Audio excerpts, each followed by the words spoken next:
Breaking news చూస్తున్నాం. KTR arrest కి రంగం సిద్ధమైంది. అయితే ముందుగానే ఇది భావించిన కేటీఆర్ ఆయన అటు ఏసీబీ కార్యాలయానికి విచారణకు హాజరు కాక మునిపే తెలంగాణ భవన్ వేదికగా నేను అన్నిటికీ సిద్ధంగానే ఉన్నాను, ఒక్కసారి కాదు 2 సార్లు కాదు 100 సార్లు అయినా నువ్వు విచారణకు పిలిస్తే వస్తా, అవసరమైతే లై డిటెక్టర్ టెస్ట్ కన్నా సిద్ధంగా ఉన్నటువంటి మాటలు మాట్లాడుకొచ్చారు. కుట్రలు కుయుక్తులు కేవలం రేవంత్ రెడ్డికే చేయడం వస్తుంది అనుకుంటే పొరపాటే, రేపటి రోజున మా వంతు కూడా వస్తున్న మాటని అటు బీఆర్ఎస్ పార్టీ శ్రేణులు మాట్లాడుతున్నారు. రాజకీయ కక్షలో భాగంగానే మొన్న హరీష్ రావు కేసీఆర్ ని కాళేశ్వరం కమిషన్ విచారణకు హాజరు కామని చెప్తే ఈ రోజు రెండవసారి ఫార్ములా ఈ రేస్ వ్యవహారంలో కేటీఆర్ ని పిలిచారన్నట్టుగా బీఆర్ఎస్ పార్టీ శ్రేణులు చెప్తున్నారు. ఏకంగా ముందుగా ఆయన తెలంగాణ భవన్ నుంచి ప్రారంభమయ్యే సమయానికి కూడా నేను చేసింది తప్పైతే మీరు చేసింది ఏంటి, మరి మీరు మిస్ వరల్డ్ కాంపిటీషన్ పెట్టారు, దానివల్ల ఉపయోగం ఏంటి, ఎన్ని పెట్టుబడులు వచ్చాయనే క్వశ్చన్ కూడా ఆయన రేస్ చేశారు. ప్రస్తుతానికి ఏసీబీ కార్యాలయంలో కేటీఆర్ విచారణ కొనసాగుతుంది. ఎక్స్క్లూజివ్ ఆర్టీవీ స్క్రీన్ పై చూస్తున్నారు. అది ముందుగా ఆయన ఏసీబీ కార్యాలయానికి బయలుదేరే ముందు హైదరాబాద్ కి సంబంధించిన బీఆర్ఎస్ పార్టీ నాయకులు జిల్లాల నుంచి తరలి వచ్చారు. క్షేత్రస్థాయిలోని కేటీఆర్ అభిమానులు, కేటీఆర్ బీఆర్ఎస్ పార్టీకి సంబంధించిన కార్యకర్తలు పెద్ద ఎత్తున తెలంగాణ భవన్ చేరుకున్నారు. తెలంగాణ భవన్ నుంచి ఏసీబీ కార్యాలయానికి వెళ్లారు ఆయన.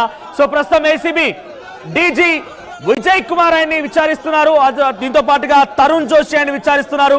అయితే అడ్వకేట్ రామచంద్రరావు సంబంధించిన ఆ నేతృత్వంలోనే ఈ యొక్క విచారణ కొనసాగుతోంది. ప్రస్తుతానికి ఏసీబీ అధికారుల విచారణకు హాజరై సుమారుగా గంటకు పైగా కావస్తోంది. కేటీఆర్ విచారణ ఎదుర్కొంటున్నారు.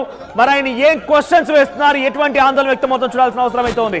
చూడండి, ఒక్కసారిగా ఏసీబీ అధికారులు విచారిస్తున్న నేపథ్యంలో దాదాపుగా అరెస్ట్ ఖాయమైంది అనడానికి మరొక బెస్ట్ ఉదాహరణ, మరింతగా బలం చేకూరే అంశం. ఇప్పుడు చూడండి, తెలంగాణ భవన్ కి తాళాలు వేశారు. మరి తెలంగాణ భవన్ కి ఒక రాజకీయ పార్టీకి సంబంధించినటువంటి ఆ కార్యాలయానికి తాళాలు వేయడం పైన పెద్ద ఎత్తున ఆందోళన వ్యక్తమవుతోంది. ఇది కేటీఆర్ అరెస్ట్ కి మరింతగా బలాన్ని చేకూరుస్తుంది. ఒకటే కాదు, అక్కడ సమూహంగా ఉన్నటువంటి ప్రాంతాలని పన్నిటి కూడా తరలించేస్తున్నారు. అక్కడ సమీపంగా ఒక కేఫ్ ఉంటే ఆ కేఫ్ ని కూడా పూర్తిగా అందులో బీఆర్ఎస్ పార్టీ శ్రేణులు బయటికి పంపించేశారు. ఆ కేఫ్ కి కూడా తాళాలు వేశారు. ప్రతి దాన్ని అక్కడి నుంచి తొలగించే ప్రయత్నమే కొనసాగుతోంది. ఏ ఒక్క సమూహాన్ని కూడా లేకుండా తొలగించే ప్రయత్నం కొనసాగుతుంది. హైదరాబాద్ లో ఒక రకంగా హై అలర్ట్ జారీ అయింది. పోలీసులు ఆ ఏసీబీ కార్యాలయానికి చుట్టినటువంటి సమూహాలని, తెలంగాణ భవన్ ని, ఆ తర్వాత కేఫ్ ని, ఇతరత్ర కార్యాలయం మొత్తాన్ని కూడా మూయించి వేస్తున్నారు. అక్కడి నుంచి బీఆర్ఎస్ పార్టీ నాయకులను తరలించి వేస్తున్నారు. ప్రతి ఒక్కరిపైన నిఘా కొనసాగుతోంది. ప్రజెంట్ ఏసీబీ విచారణకి జరగబట్టి సుమారుగా గంటన్నర సమయం కావస్తోంది. కేటీఆర్ విచారణ కొనసాగుతోంది. విజయ్ కుమార్ అండ్ తరుణ్ జోషి కేటీఆర్ ని విచారిస్తున్నారు. ఒకసారి ఫార్ములా ఈ రేస్ సంబంధించి వ్యవహారం గురించి ముందుగా మాట్లాడుకుందాం. ఆ తర్వాత డైరెక్ట్ గా అక్కడ ప్రతినిధులు అందుబాటులో ఉన్నారు. అక్కడి తాజా సమాచారం ఇచ్చే ప్రయత్నం చేస్తారు. సో ముందుగా అక్టోబర్ 2022 25వ తేదీన ఫార్ములా ఈ రేస్ సంబంధించిన formula E operations HMDA and ace next మధ్య ట్రై పార్టీ అగ్రిమెంట్ కుదిరింది. 4 సీజన్లు హైదరాబాద్ నిర్వహించాలి. ఈ 4 సీజన్లకు గాను ఇక్కడ నిర్వహించేందుకు అగ్రిమెంట్ కుదిరింది.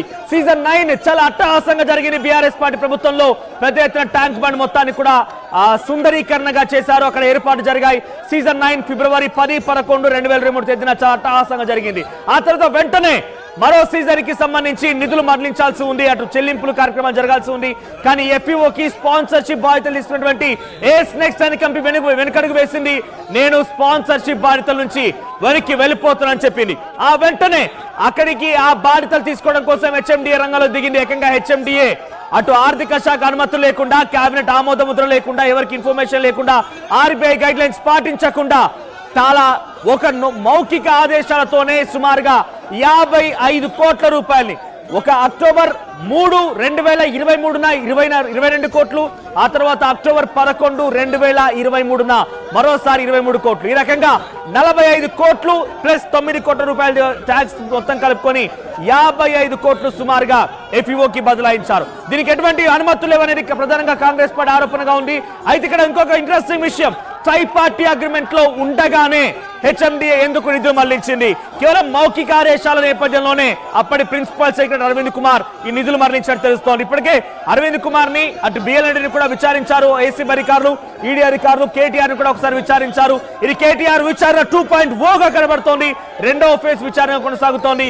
ప్రెజెంట్ అక్కడ హై టెన్షన్ నెలకొంది. ఈ రోజు ఎలాగైనా కూడా అరెస్ట్ చేసే అవకాశం ఉన్నట్టుగా పెద్ద ఎత్తున ఆందోళన వ్యక్తమవుతుంది. ఒకసారి అరెస్ట్ సంబంధించి ముందుగానే పసిగట్టిన కేటీఆర్ సంచలన వ్యాఖ్యలు చేశారు. ఒకసారి కేటీఆర్ ఏం మాట్లాడారో చూద్దాం. 30 సార్లు పిలిచినా విచారణకు సహకరిస్తాం.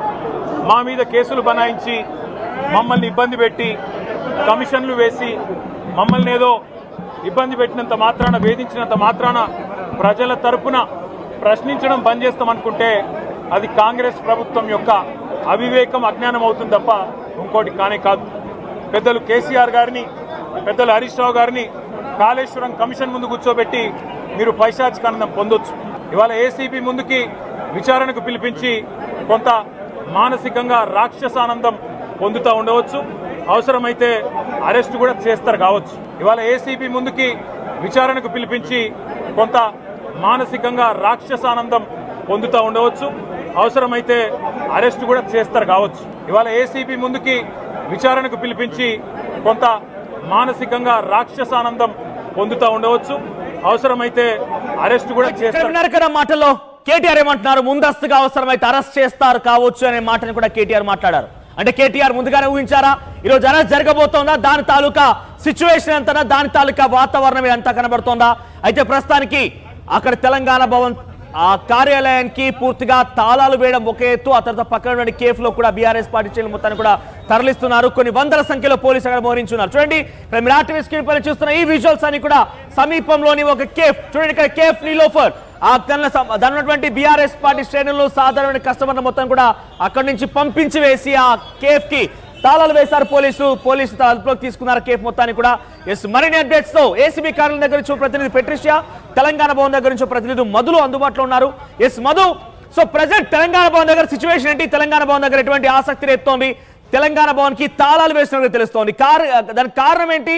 పోలీసులు అరెస్టు తాలూకా ఇవన్నీ ఏర్పాట్లు జరుగుతున్నాయా, లేదంటే అక్కడ ఏం జరుగుతుంది? అసలు తాళాలు వేయడం గల కారణం ఏంటి?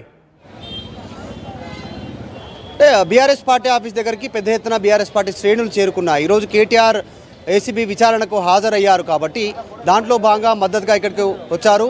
మొత్తం సందడి వాతావరణం ఉంది. నందినగర్ నుంచి బీఆర్ఎస్ పార్టీ వరకు ఒకసారి పార్టీ ఆఫీస్ లోపల ఉన్నటువంటి సిచ్యువేషన్ ఇది.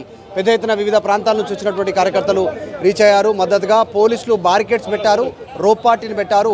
ఇక్కడ ఉన్న వాళ్ళని బయటికి కొద్దిసేపటి వరకు వెళ్ళనివ్వలేదు. ఇప్పుడు కాస్త ఆందోళన చేయడంతో వీళ్ళంతా పోలీసులు కాస్త రిలీఫ్ ఇచ్చారు. అంటే గేట్ ఓపెన్ చేశారు, బారికేడ్స్ కూడా పక్కకు పెట్టినటువంటి పరిస్థితి. ఇది బీఆర్ఎస్ పార్టీ దగ్గర స్లోగన్స్ చేస్తూ ఉన్నారు వచ్చినటువంటి వాళ్ళంతా కూడా. బయట ఉన్నటువంటి సిచ్యువేషన్ ఇది. వివిధ ప్రాంతాల నుంచి, వివిధ జిల్లాల నుంచి, నియోజకవర్గాల నుంచి వచ్చారు. పెద్ద ఎత్తున భారీగా ట్రాఫిక్ జామ్ అయింది. ఏరియా అంతా కూడా బీఆర్ఎస్ పార్టీ శ్రేణులు రావడంతో ఈరోజు కేటీఆర్ అరెస్ట్ ఉండే అవకాశం ఉంది అని జరుగుతూ ఉంది. కాబట్టి ఆ అంశానికి సంబంధించినటువంటి దాంట్లోనే కాస్త ఆందోళనతో బీఆర్ఎస్ పార్టీ క్యాడర్ ఇక్కడికి రీచ్ అయినటువంటి సిచ్యువేషన్ ఉంది. చూస్తూ ఉన్నాం విజువల్స్లో. కొద్దిసేపటి దాకా బయటికి వెళ్ళనివ్వకపోవడంతో కాస్త ఆందోళన వ్యక్తం కావడంతో పోలీసులు వదిలేసినటువంటి పరిస్థితి. కొద్దిసేపు గేట్లు ఓపెన్ చేశారు, బార్కెట్స్ క్లియర్ చేసినటువంటి పరిస్థితి. ఇది బయట బీఆర్ఎస్ పార్టీ ఆఫీస్ దగ్గర ఉన్నటువంటి క్యాంటీన్ దగ్గర ఉన్నటువంటి సిచ్యువేషన్. గతంలో మొన్న కూడా 2-3 సార్లు కేటీఆర్ హాజరైనప్పటికీ ఇంత పెద్ద ఎత్తున శ్రేణులు హాజరు కాలేదు. ఫస్ట్ టైం పెద్ద ఎత్తున వచ్చారు వీళ్ళంతా కూడా. వెంటనే పక్కనే ఉన్నటువంటి నీలోఫర్ కేఫ్ని క్లోజ్ చేశారు, కొన్ని షాప్స్ అన్ని క్లోజ్ చేశారు.